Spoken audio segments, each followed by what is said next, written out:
कि भाजपा मेरा ideological enemy है और डीएमके मेरा पॉलिटिकल एनिमी है, तो अभी किसके साथ जा सकता है? सो अभी वो एनडीए के साथ जा सकते हैं, अब बाहर से सपोर्ट दे सकता है। ये एग्जिट पोल से बात पहले ही चर्चाएं हो रही थी कि टीवी के इस बार एक बड़ा इम्पैक्ट तमिलनाडु के चुनावों में डालेगी, और आप जो कह रहे हैं वो 20% का अगर आप कह रहे हैं वोट शेयर वहां जाएगा तो ये बहुत बड़ा एक, और वो सीटें कितनी कन्वर्ट करेगा? बिल्कुल सीट में उतना जोर से मतलब ट्रांसफर नहीं होगा। 20% जो है ना वो विजय का वोट बैंक है, वो वोट बैंक क्रिश्चियन और मुस्लिम है, तो ऐसी सूरत में उसका एनडीए के साथ जाना मुश्किल है। और आप बोल रहे हैं कि एनडीए बहुत मार्जिनल एज पर है। विजय का मार्केट अलग है, वो सबसे खींच रहा है क्योंकि उसका यंगस्टर्स जो नए वोट देने वाले हैं उनका भी वोट उनके पास है, और वो मिडिल एज विमेन है, वो भी ज्यादातर उसको वोट डाल रहे हैं। वो मिडिल एज विमेन ज्यादातर आज तक एआईएडीएमके और भाजपा का वोटर्स थे। ऐसा अभी तो नहीं होगा कि दो बिल्लियों के भाग में छीका विजय का फूटे आए और सीएम बन जाए 17 सीटें। ये बड़ा इंटरेस्टिंग होगा। वो उसका स्टार्स कहाँ पे अलाइंड है उसके बराबर हो सकता है। अब केरलम की भी एक बार बात कर ले। मीनाक्षी हमारे साथ आ गई हैं कवरेज में। मीनाक्षी, अभी जो हम नंबर दिखा रहे हैं उस पर बड़ी एक मिक्स प्रतिक्रिया आप देख रही हैं स्टूडियो में हो रही है। अब तमिलनाडु की बात हो रही थी, केरलम में देखिए, केरलम में तो सरकार पलट रही है, ये ज्यादातर मानकर ही चल रहे थे लोग और आंकड़े भी यही दिखा रहे हैं। और देखिए गॉड जोन कंट्री की तस्वीर इस वक्त हम स्क्रीन पर देख रहे हैं, जहां पर आपको जो नंबर्स फ्लैश होते हुए इस वक्त दिखाई दे रहे हैं, यूडीएफ 78 से 90 सीटों के बीच। और यहाँ पर लेकिन देखिए सरकार बेशक बदल रही है, लेकिन बीजेपी के लिए तो कोई खुशी की खबर यहाँ पर इस लिहाज से नहीं है कि 5 राज्यों में जहाँ चुनाव हुए वहां पर केरल में कम से कम एक बार फिर से जब सत्ता पलटती हुई दिखाई दे रही है, और बीजेपी के लिए वहाँ ग्राउंड नहीं है। क्लियर है मीनाक्षी, मिशन बंगाल क्लियर है, मिशन असम क्लियर है। कि आपने जैसे इंट्रोड्यूस किया मीनाक्षी को, मौका भी नहीं दिया। इतने देर से हम लोग लुत्फ उठाए जा रहे थे 5 राज्यों के भोजन का, आपने सीधे काम पे लगा दिया। नहीं, अभी केरल की बात हो रही है, गॉड जोन कंट्री जिसका मैंने जिक्र भी किया। अब आप सब खाकर भी लेंगे, पूरा चाय स्टॉप मीनाक्षी के लिए छोड़ दिया। मुझे अब जो सारा बचा है वो मीनाक्षी के लिए। केरल का कौन सा फूड आइटम है मैं ये जानना चाहती हूँ। चाय स्टॉल के सारे फूड दिखा दीजिए ताकि मीनाक्षी भी एक बार देख पाए। ब्रीदिंग मीनाक्षी आप जरा क्या क्या खाने का है। नहीं उन्हीं से जानिए, क्योंकि केरल का देखिए आप जो यहाँ लगा हुआ है, यहाँ इडली भी है और यहाँ पर उत्तपम भी है, परिपू बड़ा है, हाँ परिपू बड़ा भी है, और ये बहुत अच्छा है, खाकर देखिए इसे। फिश नहीं है लेकिन मैं ये देख रही हूँ फिश क्यों नहीं है? मच्छी जो है वो पश्चिम बंगाल के लिए रख दी गई है।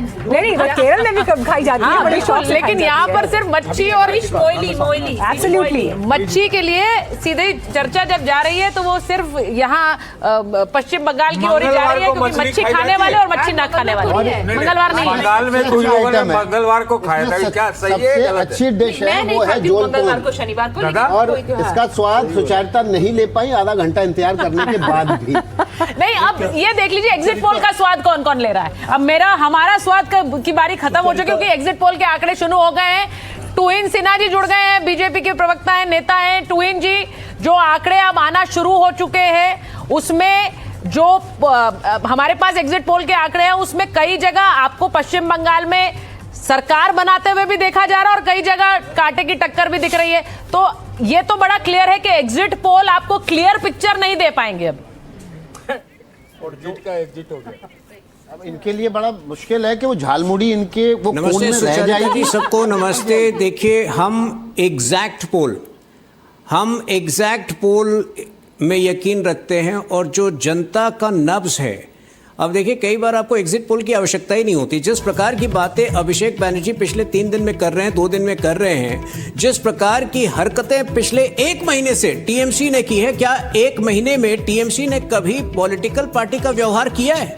उनका व्यवहार तो एक माफिया एम्पायर का रहा है। धमकियां दे रहे थे, 4 तारीख तक वेट कीजिए, आपकी सूची तैयार है, हम देख लेंगे। तो जब कोई पार्टी इस प्रकार का व्यवहार करती है, सबसे पहली बात तो आपकी भी तरफ से दी गई, 1 मिनट बीच में उल्टा करके सीधा करने की बात कही गई। नहीं तो सुनिए, तो चुनाव का हिस्सा है पश्चिम बंगाल की, तो हम इधर उधर की बात न कर, ये बता कि सीट आएंगी कितनी। आप देखिए, नहीं सबसे पहले तो आप गलत बात कह रहे हैं। हमारे तरफ से धमकी जो थी वो टीएमसी के गुंडों को गई, उनके तरफ से पूरे सारे कार्यकर्ता को जा रही थी। क्या हम गुंडागर्दी करते हैं? हमने देखा 2021 में किस तरह से हमारे कार्यकर्ताओं को मारा गया है, और पहली बार शायद पिछले 1 महीने से दोनों उनके बड़े नेता ममता बनर्जी और अभिषेक बनर्जी केवल और केवल हमारे कार्यकर्ताओं को धमका रहे थे। जहां तक सीटों का सवाल है, 175 प्लस और ये मैं डंके की चोट पे कह रहा हूं, क्योंकि जब जब मोमेंटम हमारे पक्ष में रहा है तो कहीं ना कहीं ये सारे पोलस्टर्स जो हैं वो कहीं ना कहीं डिसमिसिव होते हैं हमारी एक्चुअल परफॉर्मेंस की। महाराष्ट्र में आप देखिए मोमेंटम हमारे पक्ष में था, कितनी बड़ी मैंडेट मिली, यही हुआ बिहार में। और मुझे लगता है कि बंगाल में भी ज्यादातर जर्नलिस्ट, ज्यादातर एग्जिट पोल जो है सेफ प्ले करने की कोशिश कर रहे हैं, और सेफ प्ले करने के कारण वो बता रहे हैं कि ये क्लोज इलेक्शन है। ये क्लोज इलेक्शन नहीं है। भय और भरोसा इतना बड़ा फॉल्ट लाइन है कि लोगों ने भरोसे को चुरा है और भय को नकारा है। 175 प्लस कम से कम। तो जहां जहां महिलाओं के अकाउंट में, खाते में किसी कल्याणकारी योजना का पैसा गया, वहां आप जीते हैं। झारखंड में आप सरकार में नहीं थे, वहां पैसा नहीं डाला, वहां आप चुनाव हार गए। पश्चिम बंगाल में भी आप सरकार में नहीं है, यहां पैसा आपने नहीं दिया है, ममता के खाते से गया है, नहीं कि सरकार के खाते से गया है। देखिए, बंगाल में वो विषय इसलिए नहीं है क्योंकि सरकारी गुंडों के द्वारा महिलाओं का जो उत्पीड़न हुआ है। क्या आज आपने दृश्य देखा कि जो आरजी कौर की विक्टिम थी, उसकी माता जी को किस प्रकार से टीएमसी के गुंडों ने घेर के उनके खिलाफ नारेबाजी की? तो बंगाल में मुझे नहीं लगता है कि जिस प्रकार की अवमानना टीएमसी ने के गुंडों ने औरतों को की है, उसके बाद कोई भी स्वाभिमानी महिला टीएमसी को वोट दे सकती है। तो बड़ी संख्या में आपको दिखेगा। ये जो आप क्लोज इलेक्शन बता रहे हैं, ये क्लोज इलेक्शन बिल्कुल नहीं है। ये पूरा का पूरा बीजेपी की ओर ये आप देखेंगे महिलाओं का रुझान। जी आपके पास लौटेंगे, लेकिन जो हमारे एग्जिट पोल के नतीजे इस वक्त दिखा रहे हैं, अगर जयंत इसी को मान ले कि मान लिया यही असली नतीजों में परिवर्तित हो जाते हैं अगर, तो बीजेपी ने जो एक्सपेक्टेशन एक दिखाई थी कि हमारी 100 से 150 के बीच, या अगर मैं इसको और प्रिसाइज कर दूं ब्रैकेट को, तो 120 का नंबर तो अमित शाह ने भी बताया है अपनी रैलियों में कि हम इतनी सीट जीत रहे हैं। आपको लग रहा है कि ये नजदीक है उस नंबर के जो फर्स्ट फेज की वोटिंग हुई और जो बम्पर वोटिंग हुई उसके लिहाज से? नहीं, यहाँ जो एग्जिट पोल दिखाया उसमें भी कॉन्ट्राडिक्टरी है। प्रजापोल और उसमें पूरा अपोजिट है। एक तरफ दिखा रहे हैं कि एकदम मेजॉरिटी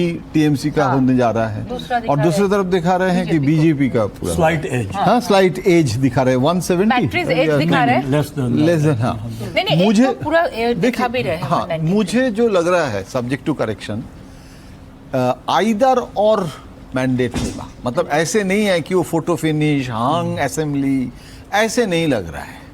लग रहा है कि आम जनता जो है वो फैसला ले लिया, और एंटी इनकम्बेंसी वोट है। अगर हम कहेंगे कि नहीं है तो वो दैट इज नॉट करेक्ट। ठीक है, इसी पॉइंट को आगे बढ़ाऊंगी। और सतीश जी, अक्सर आ रही हूं मैम एक सेकंड। सतीश जी, ये बड़ा इंटरेस्टिंग है कि जब भी एग्जिट पोल्स आते हैं, हम तो फिर भी अपने दर्शकों को कह रहे हैं कि देखिए नंबर अगर ये नहीं आते तो हमारे पीछे आप ना पड़ जाइएगा, लेकिन एक ओपिनियन कलेक्शन हो रहा है, किसने क्या ग्राउंड पर देखा, किसका क्या एक्सपर्टीज है। विकास गए थे ग्राउंड पर।